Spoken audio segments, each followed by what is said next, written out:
Well, good morning, everyone. Did someone just get it?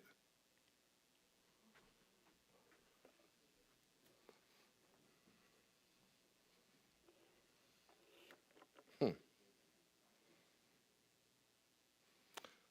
Almost every time I miss a Sunday, something in my spill over there disappears, my stash. One week it was my mints. Another week it was something. Another week it was something else. Last time I missed, I have a tape dispenser. It's missing. So every time I miss a Sunday, something's going to go. It flowed. Yeah, that's right. So the point is, don't put anything on that front row. If I'm not here, you will never. And I just had a tape. Oh, here's a tape dispenser. Boom. No, I don't know why it's over here, but now I got it. Sorry, online. Give me 1 second.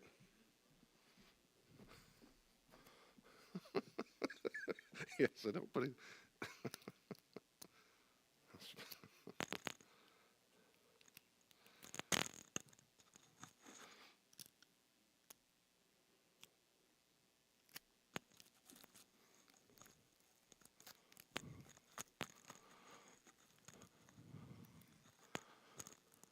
All right. Well, good morning. Love your everything. Lights, camera, action. Okay. We wrapped up last time on 2 weeks ago on the last part of your handout. And so I don't have this part on the screen. I think I told you last time because it's on your handout, which I think there's still a couple copies back there if you want to see it, because I put those out word for word. And I want to go back where we started very briefly on reflections on using the Bible for morality. Reflection on the Bible using morality, just very briefly. And I said how the Bible does not use moral categories like we've been discussing, because the Bible obviously is not a modern ethical study. And so I use the word systems sometimes in quotation marks, like ethical systems in the Bible, but they're not, that's loose. But the point is, we can see these things all through the text.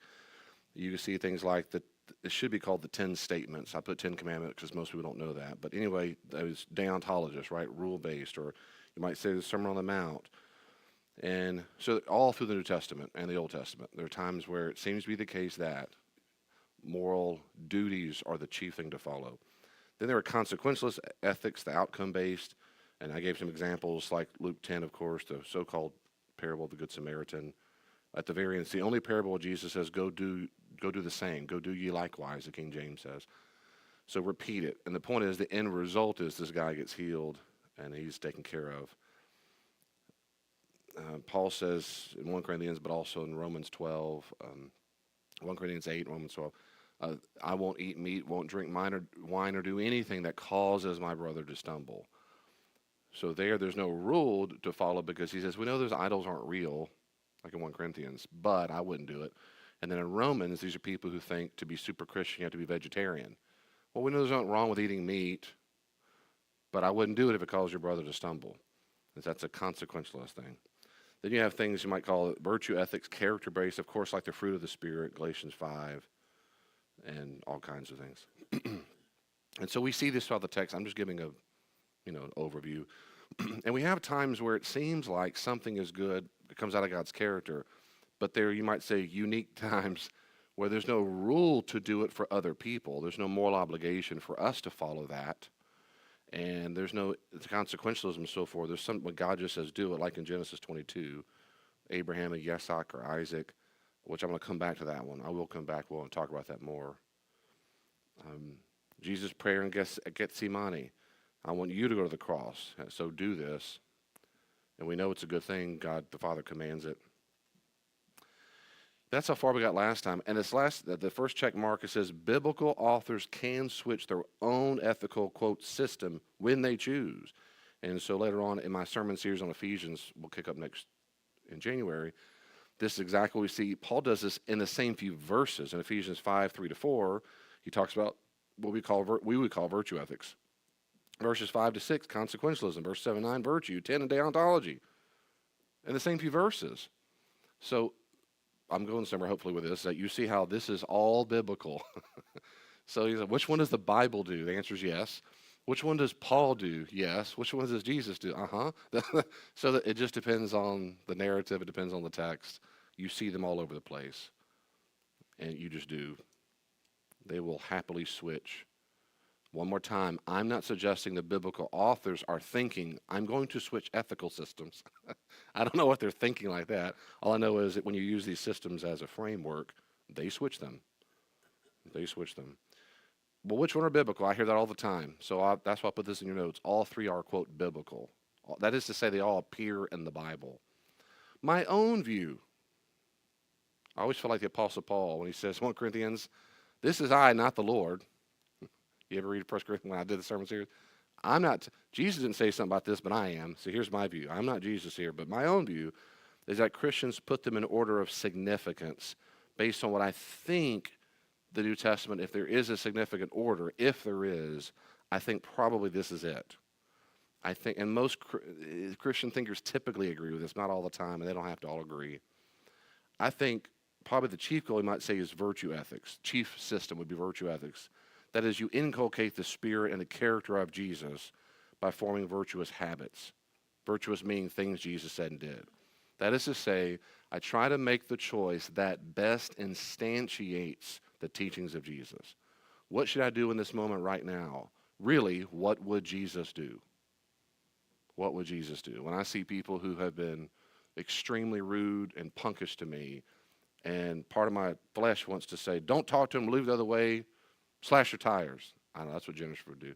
And but this, I'm kidding. So the spirit, if they mess with Reba, I would right now. I'd punch them in the face. Don't you talk to Reba like that. So the Christian, ideally, the Christian would say, no, is that what Jesus would do in this moment? My goal is to be like him. So you might say, well, that sounds like a rule. Not really. It's not I mean, it's a principle, but I'm trying to develop the spirit, the fruit, right? Love, joy, peace, patience, and of course, forgiveness, self-control, not slashing their tires, not punching them in the face. Some of y'all laugh at that. I counseled many people in 20 years, and so I tell them, well, I'm not doing well. Have you killed them? Well, no, you're doing great. That is, there are people in prison right now who kill their ex-spouse because of what happened, because of molestation, whatever, right now. Have you ever burned their car up? Yep. Well, I know people. So you're doing, high five. You're doing better than you thought you were. All that to say, sometimes the virtue you might say is, well, it's not a big deal. But if it's inculcating Jesus' spirit inside of you by these habits of what Jesus would do, it's good. I love C.S. Lewis is right. He's exactly right. And back to Aristotle. But the more you do something, the easier it is to do the next time, both sinning and doing righteous things. That's how habits work, right? That's how it works. And that's exactly why I remember, y'all look pretty old in here. So you remember there's a guy named James Dobson. He was real big back in the 70s, 80s. He's a big Christian therapist guy. Did a lot about family stuff. He was really the only voice in evangelical Christianity when it came to family systems. That's a technical word. I'm into how families interact and boundaries and healthy families. But one thing he used to say all the time was, I'm not quoting, but a paraphrase, and he's talking about sexuality. This is the kind of the origins of that true love waits movement, is that he had about 10 steps all the way to sex, and so it might be holding hands, kissing, petting, da-da-da-da-da-da-da. And he made the point that whenever you get to that point, say you get number 4 on the 10, we might get to first base, second base, but he had more than 4 bases, so he had a bunch. The point is, whenever you get to that number, the next time you're on that person, you will go right to that number because you've already set the tone. Your body's already ready to get to that. I find that very persuasive. I thought about that even when I was much younger and I heard that. Not only did I believe it, I experienced it in high school. It's so true. Once you get to this level, that's because there's an internal permission, as it were. It became easier to hold hands because you did it before. And it felt good and gave you a rush and you didn't get in trouble, you might say. Well, the next time I do it again. What's like that with virtuous things and vices? Virtues and vices work that way. So the more you forgive, the easier it is to forgive next time. The more you are loving and patient with a person who does not deserve it, the more loving you're becoming. And the more you're able to tolerate people who are horrible punks. The more you talk back and let them have it, the easier it is next time to let them have it. The more you cuss people out or under your breath, the easier it is to cuss people out under your breath next time. So habits work that way. And so I think that, based on the New Testament, my view is that the sense of virtue, meaning the character of Jesus' virtuous character in me, I want to have habits that ideally, we got muscle memory, but I want to call them habit memory, that just without thinking, I want to have the fruit of the Spirit that come out of me, not anything else. And that's a lifelong journey by the grace of God that one day will become no longer difficult. We'll see him face to face, and I will be just like him. That'll be a good day. I think that's the number one thing, I think. And then the second most important system, you might say, is deontology. That is, follow the rules when my character is deficient or immature. And I like how I said that, because that's exactly, I was saying, I wrote this a long time ago. That's exactly right. So that is to say, so for example, I'm always real except when I'm teasing with y'all. Let's say, for example, there's someone, because this is very normal for me, someone who talks to me very disrespectfully or rudely. Instead of me letting them have it, and let's say there's something that tells me or whatever, and I think, but the rule is I need to be gentle. In this moment, I need to close my mouth. In this moment, the loving thing to do is blank, or I can't do that. So sometimes just saying I can't do that is enough. Ideally, it seems to me, I don't want to just say, what's the rule? Just follow the rules. I want to be able to say it's because I want to be forgiving. But if I don't want to be forgiven, I'm going to follow the daggum rules, which is, in the Christian worldview, I can't. I can't. Jesus says you don't enact vengeance. You turn the other cheek. You go the extra mile. You cannot do what they deserve. You cannot give what you have to treat as you want to be treated. And so my opinion is that when I'm immature in my character, there are numerous places I'm immature, that's where rules help me very, very much. I can't do that. I can't do that. Or I need to do that. Why? Because Jesus said so. Why? Because the New Testament teaches that. And that's enough. And that's exactly, most of the time, that's exactly how I make my own decisions. Now, I don't think everything through like this. I'm a nerd, but not that much, Jennifer. But all to say, I do in general think this way. I do in general. I think, what do I need to do? Well, encode the character. I don't want to. I'm mad. Okay, what's the rule? And so whatever it might be. I think, little footnote here, I think one of the reasons why people dislike this one so much, deontology, I do. In my pastoral experience and dealing with people for over 40 years, it's this. I think the average person average Christian, I think the average Christian hasn't, that's a big mouthful, the average Christian. But in my experience, across denominations, I think the average Christian does not see Jesus as the final authority. I really do think that. They might say that. Well, sure he is. I think in real world, daily grind of life, they don't really believe Jesus is Lord. That word is too Christian for you. Replace it with a good translation, which is boss. They don't see Jesus as the boss. And so, you mix that with a general sense of disposition, particularly American culture, where we don't like to be told what to do. We're very child independent, fiercely independent. It's very American, very, very American. Other cultures will tell you that. It's very American to be me, and pull on bootstraps, and American dream, and I can do me. Most people, around billions of people on the planet, disagree with that. It's not about you. It's about the community. It's about your family unit. It's about the honor or shame you bring to your family's name. But Americans, very different. And so to follow rules fights against that, because that assumes for a second I have to be humble and someone else is the boss. And I'm convinced until you get that really, really settled in your heart and mind, you're never going to be a mature disciple of Jesus. It's never going to happen. It'll never, ever going to happen. And so I'll start. I'm just trying to encourage you. I'm not trying to discourage you. I see this so often, what seems to me, this exact thing I'm talking about.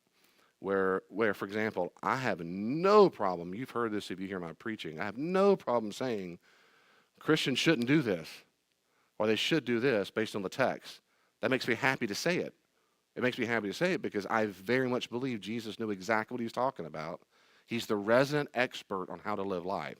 So if Arnold Schwarzenegger said, when you do your bicep curls, you don't throw in the air. If I said that to have people in the room, they would go, oh, yeah, you're right, I shouldn't. And they go out and do it anyway. And we go, why would you do that? Arnold said that. Arnold! Yeah, he's authority. Yeah, that's what people do with Jesus. And so when he says, don't do this, they go, yeah, I know I ought not to. But in the real world, they don't like rules. I think in general, we don't like them. But we like them more when, one, we're humble, but two, narcissists hate rules. They hate rules. We have a narcissistic epidemic. The other thing is, one more time, is that we don't like rules We don't like rules when we associate rules with oppression and against my individuality. But all that to say, I'm different. I see it as freeing and liberating. To me, my analogy is like if Arnold told me in the gym what to do, I'm going to go, yes, sir. Do what? Yes, sir. Where do I go? Jay Cutler, sure. Ronnie Coleman is eight-time Mr. Olympia. Schwarzenegger, I'll do it. What you tell me? What? Extension? Like I don't have any problem saying. Arnold said, here are the rules. Here's 100 of them. Go do ye likewise. Done. So that's how I feel about Jesus in the New Testament. And the last but not least, in my view, I think consequentialism was last. So that's where I think of how this might affect my character, my witness, the well-being of others as best I understand it. Right? And I'll give you examples. 1 Corinthians 6:12, 8 to 7, 13. So I think about how it affects other people. For example, Paul addresses people who, I told you when I did the 1 Corinthians sermon, there are people who, how do I say this succinctly? When Gentile, non-Jew, when Gentile people became Christians, and all of their lives they've been going to the temple all the time, and almost all the meat they ate, if they ever ate meat was a delicacy, it was rich people ate it. But if you had some brisket, you got most of the meat at the marketplace was leftover meat from the temple because you offered your sacrifice. They burned up all the guts and the fat, and the meat they would eat in the presence of the gods, and they would give the rest or sell the rest of the marketplace. So if me and Jack want to eat some brisket tonight, we're probably going to buy it from the local market in Corinth, the Agora, which was huge for them, huge. And then I'm chilling. So me and Jack, like, man, let's make some brisket tonight. Woo, let's invite over. This person invites me over. Me and Jack over. We're Christians. We give our life to Jesus, and we go over. And the slave there, his name is Bob, and Bob's a recent Christian. And then we come in. We're with this pagan owner of this house. We're like, hey, man, nice to meet you. We're being nice. We're going to share the gospel. We're sitting there chomping down on some brisket. Well, Bob, the slave, walks around. He's pouring our drinks. He's like, oh. And he's very upset.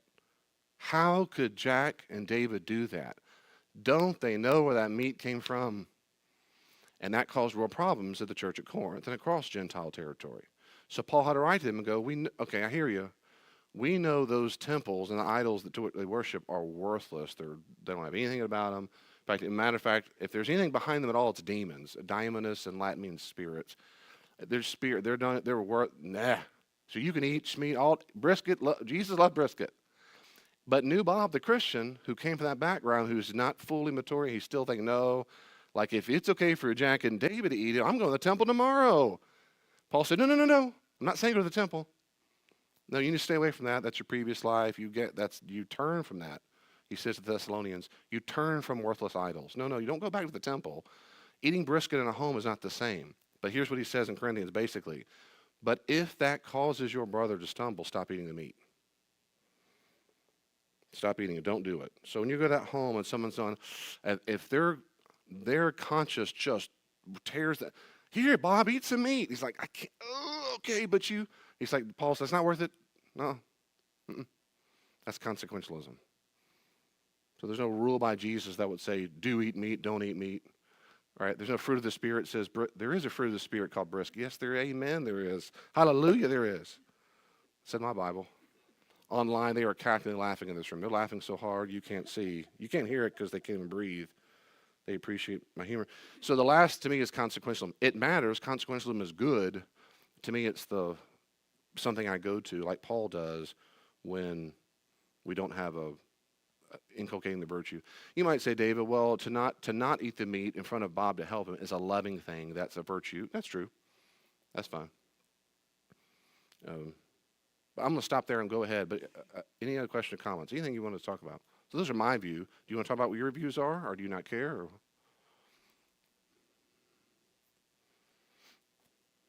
Not that you don't care. What I mean is maybe you haven't thought it through, or you don't triage. How many of you at least are starting to think about what you do and why you do it? Start thinking about it. That's good. Good.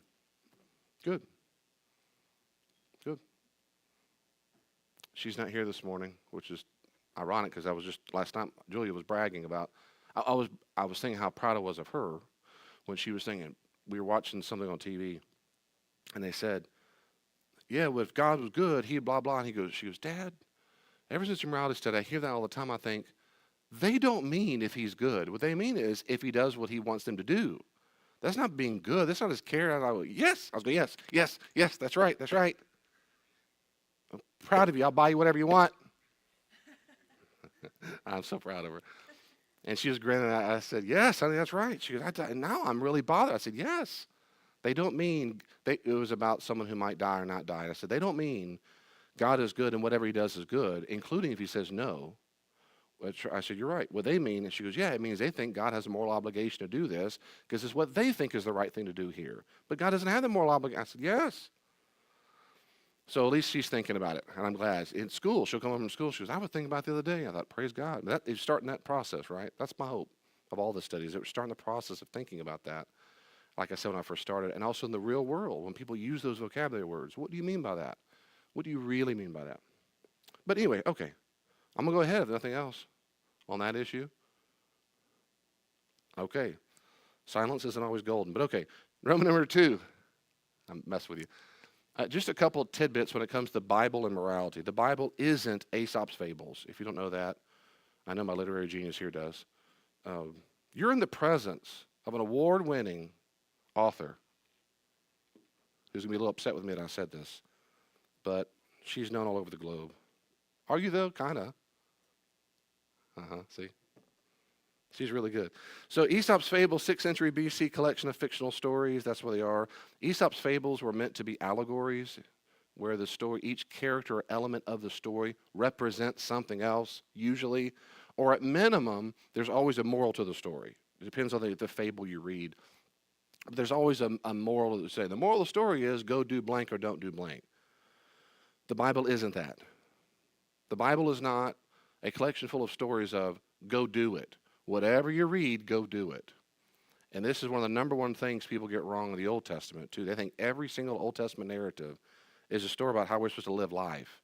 I found that to be absolutely the case. That is ubiquitous in the outside, not in the pagan world. They all think the Bible is a storybook of Aesop's fables. I would never do that. Good. Noah slept with his, that's disgusting. I would, what kind of book is this that teaches you that? That's just stupid and immoral. You're right. They think every story has a moral. The Bible's not meant to be that way. Humans in the Bibles are sinners, newsflash. So I would never assume that they're ever doing anything correct, moral, or right. And I mean that. I never, ever assume, ever, that a character in the story is doing anything right. Except for one single character. It's church, you can say it. Jesus. Everybody else, I never, ever think, Abraham, hey, lie, you're my sister. He'll take you. Okay. So the whole point is, it's always good to lie when they're going to rape your wife. That's not the point. It's just this narrative of how Abraham was cunning to save his skin and his wife's skin. We don't assume they're doing anything right. Oh, I just gave an example. I didn't read this. In Genesis 20, when Abraham lied about Sarah being his sister, which almost caused Abimelech to commit adultery. He almost did. 2 Samuel 11, when David basically rapes Bathsheba. That's what he says. He sees this naked woman. She's beautiful. And he says, hey, go get that chick right there. He comes over. But the power dynamic, he's the king, she's not. Sure, I'll have sex. Yeah, that's raping. That's that's exactly what's going on. In today's culture, that's rape. The text doesn't say don't go rape. The text gives no indication it's right or wrong. If you want to know raping is bad, you got to go to Leviticus. That's deontology. There are rules that say you can't do that. And have an adultery. You violate adultery, which is from the 10 statements or 10 words in Deuteronomy, Exodus. Do not commit adultery. That's how Jews knew morality, not because David did or didn't do it. The reason why a Jew would read that story and go, ugh, is because we were told in a different commandments don't do that. But you don't read the story and go, I need to go rape people. If they're beautiful, go do it. David did it. It's Aesop's fable. That'd be horrible. Abraham, Jacob, David, Solomon, others all had multiple wives called polygyny. Well, that's good for me. No, it is not. The story. Anyway, Jesus didn't do that. Jesus wasn't married, and Jesus never supported polygyny, ever. Yes, they did that. It doesn't mean we ought to go do it. So when it comes to morality, I'm trying to say in a nutshell, a big, big, big topic, which is in general, when you read the biblical text, especially a narrative, That is, you're reading a story of characters, and there's a denouement. It unpacks. There's a conflict and so forth, and a denouement, resolution, usually in it. These narratives, in general, assume every single character there is flawed and a sinner, and you're not supposed to be looking for the moral of the story. When you get to the New Testament, then you can look at the narrative of Jesus and go, okay, whatever he did is right. And so let's copy his principles, his behavior. So he was loving. That's good. There were times he overturned the money changer's table and it was upset. That's a prophetic act. Why did he do that? Why did he do that? And then what he did, and maybe I can have copied that principle in life. Or why did he do this and why did he do that? Okay. I'm going to go ahead past that. Any questions or comments? This is the last part. People get hooked up. Anything at all? David, which number are you on? I'm about to go to room number 3, but I'm room number... No, that's where I... Good. That was room number 2. Good. Any other questions or comments about anything so far? So when it comes to morality, the Bible's not a book full of story, and it's also not a rule book. It's not full of rules. I hear that also from non-Christians all the time. It's a bunch of rules. Have you ever read it? It's not full of rules. There are some rules in it. But then, here we go, room number 3. And I say this primarily for people who deal with non-Christians, but maybe you have these struggles too. So, number 3, so many narratives and laws which seem immoral are simply misunderstood by modern people. How could they do that? Well, you always need to read the Bible in a historical narrative context. Always, not sometimes, not most of the time, not when you feel like it, always. And I say this forcefully because I've seen the damage done by this done poorly. If you ever go, I do this, whether you believe it or not, I do this. If you go to another church, God bless you, if you find any other preacher or teacher who does not read the Bible in historical literary context, you're one step closer to a cult. You're one step closer to some cult of personality. You cannot do that. You can't, sorry. Morally, you should not do that. You need to listen to teachers and preachers and read books, listen to songs of people who know how to read the Bible. And I hate to say this, but most people do not know how to read it well because they never received formal training. And they wear skinny jeans and they're popular and huge, and that's fine, but they don't know how to read the Bible. And this is horrible. I've heard thousands of sermons in my lifetime. Thousands. 98% are trash. They do not know how to read the Bible. They can't wait to tell a different story or a poem or whatever, and the text is just something you got to read because I'm in church to get onto the real point, which is to you be blessed, for you to enjoy it so you come back. And I can't do that. I can't. I can't. So you need to always read the Bible. Well, how do I do that? Well, I'm going to go there in a second. So, for example, why command women to cover their hair in 1 Corinthians 11? Well, I covered that in the sermon series. I know you have that memorized, but but that matters. Don't do it. Women should cover their hair all the time. Why? The Bible, that's what Paul said, go cover your hair. But why did he say that? Are we sure that's a moral commandment for all people at all times? I'm persuaded it is not a moral commandment at all times. And I told you why in the sermon series. Why should a woman dress without jewelry or not teach in 1 Timothy 2? Well, just a rule, don't wear jewelry. Look at all these sinners in here. Look at this. Light bulbs in her head, going straight to heaven. I'm convinced context matters. So before you start telling me what it can and cannot do, that matters a lot. And now, David, that's because to me, that is absolute profound common sense. It's just common sense. It's just common sense. I don't know how else to say the words. Why would you rip things out of context and apply them for things you didn't say? It doesn't make any sense. If you wrote letters to friends and loved ones, your children are reading through it 28 years ago, addressed to their spouse, oh, look at this. She said this to Dad. I got to do it too. Yep. Oh, I interpret that to mean it's for me. Well, I interpret that means for Indians. I interpret that to mean for Canadians. And then I heard this. What are you doing? What are you doing? That's a love note between the spouse. No. It's very authoritative. They're my boss. It wasn't to you. What are you talking about? No, it is. David, can you read? It's in black and white. Don't bring in all that scholarship.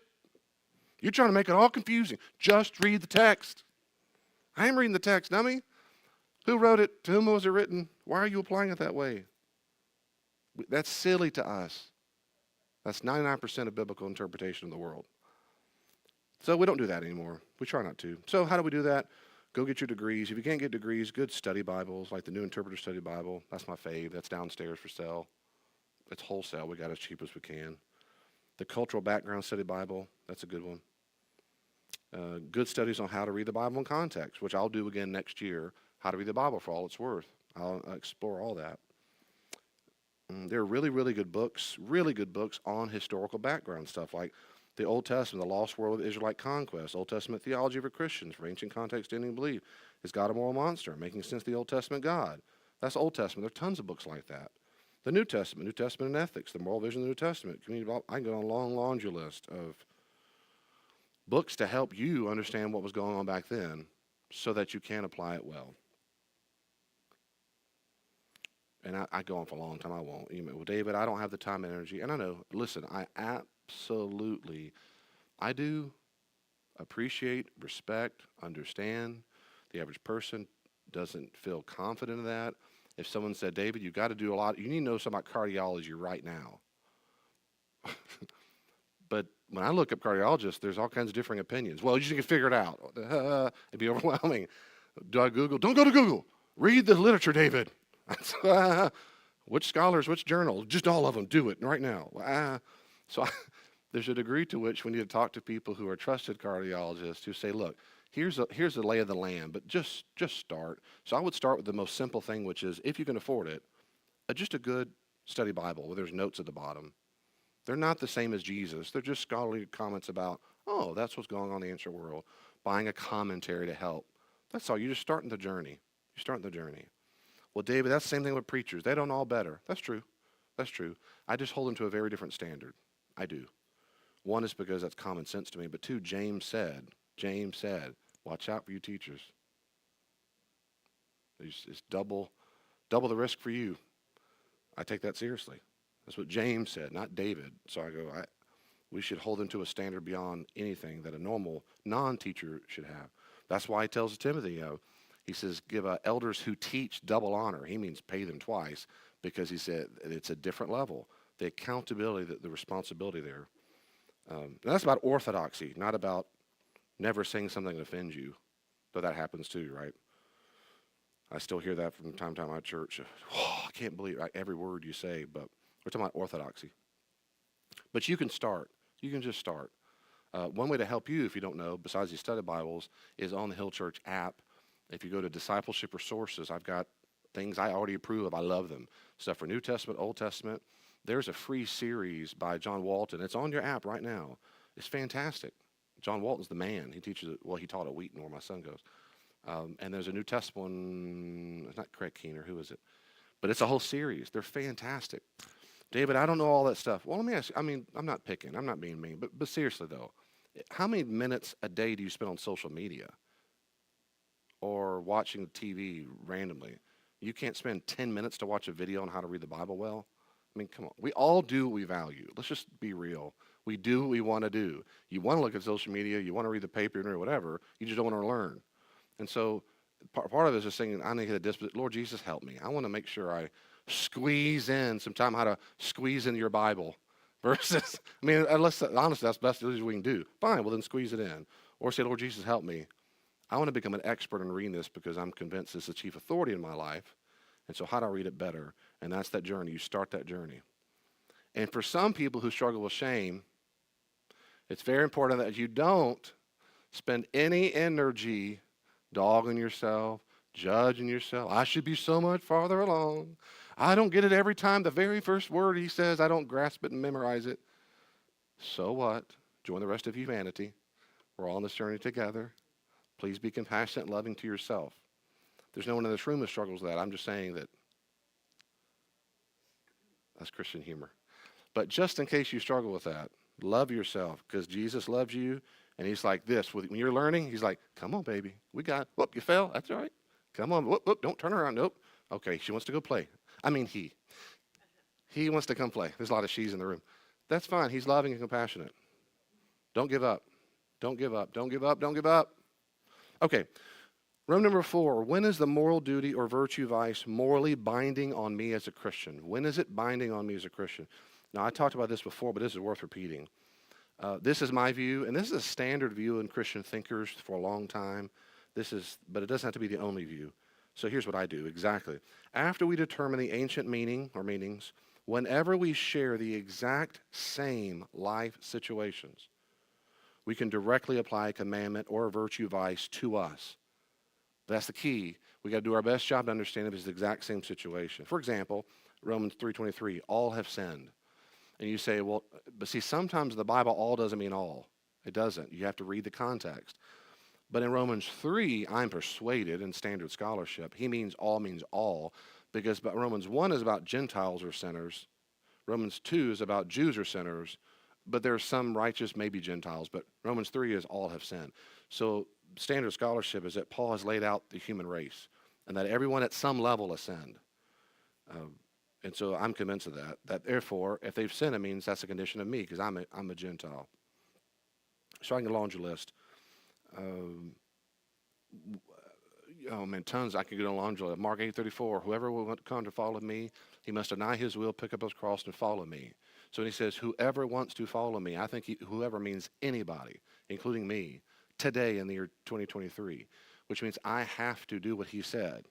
Not just the Jewish audience to whom Jesus spoke in Mark 8, but all people. And I can confirm that because that's exactly what happened in the 2nd century, the 3rd century, the 4th. They all believed the same thing. They thought Jesus' commandment about that, they believed the same thing. Oh, that he's talking to me right now. He's talking. What about Luke 14:33? If any of you does not renounce all that he has cannot be, he says, my disciple. Well, whoever wants to be, any one of you, and in context, it seems to be everybody. But to renounce doesn't mean necessarily to get rid of it. It means to get rid of the authority it has over your life. And we say that in the Gospels. There, for Mark chapter 10, when he said the rich guy comes up and says, "What must I do to inherit eternal life?" I'm saving time. And he says, "What have you done?" He shows the commandments. He says, some of them, and he says, "Good. One last thing: go sell everything you got and come give it to the poor and come follow me." And the rich guy goes, "High five! Let's go do it. Here's my bank card." All right, and no, he goes away and he leaves. Mark says, because he was very rich. But Jesus in Mark 10, he says he looked at him and loved him and said one last thing. It's the only time in Mark's gospel where Jesus says he loves somebody. So the point is, does that mean all rich people should never be rich? Because he tells a rich man in Mark 10. In my view, absolutely not. Because in the exact same situation in life is, I am rich in the world's population, but in context, that man's wealth got in the way of his discipleship. We know for a fact Jesus did not dislike all people being wealthy. We know that for a fact because we have the Gospels. And I can laundry list here. In Luke chapter 8, women supported, Luke 8, 1-3, 1-2 really. Women support Jesus financially. Why didn't Jesus go, wait, I don't need your money, go sell it all and give it to the poor and come follow me? We have in John's gospel, Judas carries the money packet that the disciples have. Well, Jesus is so anti-money, why did he have a purse that was collected in the first place? And also, we don't have the Gospels as evidence that Jesus, every time, man, I'm hungry, Jesus. He goes, pop, pop, pop. You get a car, you get a loaf, and pop, board. No, they have to go fish or they receive gifts from people. He goes to people's home and he eats food that they give him. So Jesus was not a mendicant. He wasn't a beggar. He never taught his disciples to be beggars, ever. Peter, when he basically temporarily left his fishing career, he almost certainly received passive income because he had employees. And so he went with Jesus. After the death and resurrection, he went right back to fishing. Well, he never says, no, get rid of all that, sell your home. No. And Mark 1-2, he's in Peter's mother-in-law's house. He goes to the house, which you can visit today in Capernaum. You can go to Peter's house. Let's go. I want to go. I've been twice. You go. I'm not kidding. You can go there. There's a little structure built right on top of it. So I can launch a list of examples where Jesus did not say all wealth is evil, period. So I don't think, therefore, all people. And I'm saying this quickly to try to, probably too quickly, but I'm trying to get you to get the primes, is that right? To think about this, when we think about how to apply. One is, if Jesus said it, or the early church said it, if it fits the exact same scenario, then it fits to me right away. I think there are a lot of things in the New Testament that's true. The fruit of the Spirit, and on and on.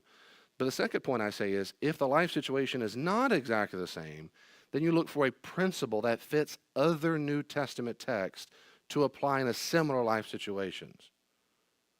And this is where most duties fall, most moral duties, in my opinion. And this is where Christians can sometimes get it right and sometimes blow it because we're looking for principles. So, for example, in Matthew 7:12, right, treat others as you want to be treated. So Jesus says that, not Oprah. Like, this is Jesus. He says, so we don't give other people $1,000 in the hopes they give us $1,000 in return. Like, maybe you do, Dustin. I've never met a person. Here's $100. Thanks, man. It runs off. Wait. No one does that. The principle, well, that's what he said. That's the moral duty. I want people to do that to me, so that's, no. Most Christians go, no, he means that's a principle. The principle is that we treat people generally well and lovingly as we want to be treated. Right? That's true. John 13:14 and 15. He says, you must wash your feet. If you don't wash your feet, so forth. Right? Remember the feet washing? And some Christians take that literally. And I like that in church services and so forth. But the average Christian in general does not walk up to every person they meet and start pulling the shoes off. Bunch of weirdos. Christians at the airport, they take their shoes off, start washing your feet. No one does that. We don't wash the feet of every person who says that Jesus is their Lord and teacher. Let me ask you a question. Is Jesus your Lord and teacher? Don't say yes. Don't you say yes? Yes. Man, I got to wash your feet now. I'm going to be late for work. That's what he said to do. Even though Jesus commanded them to do that. He said that, John 13:15. But we take that as a principle of serving fellow disciples of Jesus at opportune times. I think that's exactly right. So Jesus gives a moral commandment from which we take a principle because we're not the exact same life situation of the final Last Supper of Jesus who's trying to teach his disciples what it means to be a servant. Does that make sense? If I was in the Last Supper with Jesus and Jesus is trying to teach me that lesson and he says, I need you to go do this, okay. Even then, we don't have evidence that the disciples literally went and washed anybody's feet ever again. Ever. If they did it, we're never told. So it seems to be the case, even the disciples go, we know he didn't mean that literally. And we fit the situation. We're the audience. He means the principle. I grant we don't always know, it seems to me, it's not always black and white. We try our best. So we look for the exact situation, apply it directly. If we don't fit the exact situation, we're looking for some principle that fits other New Testament ideals. Like I did the rich thing. Well, there's this story. There seems to be a theme or a pattern. If you don't know your Bible well, that's going to be difficult to do. Third, always treat Jesus' life's examples and teachings as the supreme source of moral instruction. That is, judge every other moral duty given in the Bible through the lens of Jesus. Old Testament, New Testament. Jesus is the boss. He's the Lord. Period. Period. He's the top dog. Because A, those in the new covenant are not under the moral duties of the old covenant unless they're restated by Jesus or his interpretation. And I give tons of Bible verses. And because Jesus is the ultimate revelation of God. So you don't go to flip through Leviticus, Deuteronomy, Genesis, anywhere and go do you likewise. Wait a second. Did Jesus say that? Or did he disagree with that Old Testament teaching? I know you've heard it said, but I say to you, Matthew 5, did Jesus, he's the top authority. And the second most authoritative source in Christianity is the early church, who were full of the Spirit of Jesus Christ himself. The third category is the Old Testament. But that's only when Jesus said it or reinstated it. If you read the Gospels carefully, Jesus never said, go do the, quote, 10 commandments, the 10 sayings. No, 9 of them are restated. The 10th one's missing, was the Shabbat, Sabbath. The Christians never said Sabbath is something Christians have to do. And you go down the laundry list. Acts 15, I'm going to run out of time. I'm going to run out of time. Verse 5, you might disagree with the moral reasons ancient Christians gave for their prohibitions or commandments. You might disagree. I would never do it that way. I would never. Why do they do that? You might disagree with the weight they put on a particular moral duty or rule. Why would they choose that is the most important thing. Think clearly about what it is precisely with which you disagree and why. So when you read that narrative or that's something you go, oh, that's just, I can't believe they did that. I'm encouraging you to think very carefully about what it is they did and why do you think you're better and right. So I say fight the temptation to assume their moral reasoning is inferior to your own. Fight that temptation. To non-Christians, they always assume their moral compass and conscience is superior to the Bible. Well, they might be right. I don't find that persuasive just yet. I've heard a lot of arguments for that. And every time I listen very carefully what they think is so morally apprehensible, every time I listen, I go, oh, you misunderstood the text completely. No wonder you have that view. Slaves and masters. The chief reason why slaves are commanded to obey their masters in the New Testament is because they were convinced that being rebellious would have ruined their Christian witness. That's why. Now, instead, they sought to redefine why a slave would submit as unto the Lord, because a slave is a Christian and because God will reward their good behavior. Moreover, rebellious slaves would have instead been beaten or killed. I mean, they would have been, period. But B, how and why a master is supposed to treat the slave. If they're a Christian owner, it's a brother and sister. Paul says that repeatedly. So, and all through the early church. It's not that we get rid of all slaves, we just don't treat them like slaves anymore, if you're a Christian owner. Moderns, nevertheless, slaves should do their best to get out of slavery when they can, so they're totally free for Christ, Paul says, 1 Corinthians 7. If you can get out, great. Moderns might wish they would have rebelled and fought against slavery in general, but ancient Christians didn't think that was the best thing to do in their context. That is, moderns might think that fight the injustice of slavery is a greater moral value than set a great Christian example, but they disagree with you. Do you hear that? Do you get that part? How could they let that happen? Why would they not fight back and kill the Romans? They would go, why would you do that? I'm more interested in setting an example for Jesus. And David, if we did that, we just get killed immediately. Right? You see that, right? I wouldn't set a good example for Jesus. There'd be an uprising. They would just slaughter us all. No one would go, you know what? They had a good point. Those slaves, when they rebelled, we should treat them like Jesus did. No one would get that point. So I've got to be subversive. But we go, no, that's horrible. Well, they didn't think it was horrible the way we do. The binding of Isaac is that way. It's very common. God tests character. I'm going to say this in a paraphrase. Matter of fact, when the music goes on in a second, will you just cut that, if you don't mind? Because I want to finish this part here. The binding of Isaac. So in the binding of Isaac, they call it Ekeda. In Genesis 22, that's where, if you remember this, Abraham, he tests, all through the Bible, Deuteronomy, God tests certain characters to see if they're in the covenant. He tests them. I give tons of Bible verses. And then Israel tests God. So Genesis 22 is the classic problem text. What's immoral? So people in general, modern people don't like that God tested Abraham by saying, go kill Isaac. Modern people can't stand that. So here's my review. So I'm quoting the normal response. God shouldn't test people. My response is why? Why shouldn't God test people? What moral value is being violated by testing a person's resolve and trust? Why does God have a moral duty not to test? Good parents test their children often as they mature to see if they can handle responsibility and keep their promise. Why is that good parenting but immoral when God does it? It's going to go.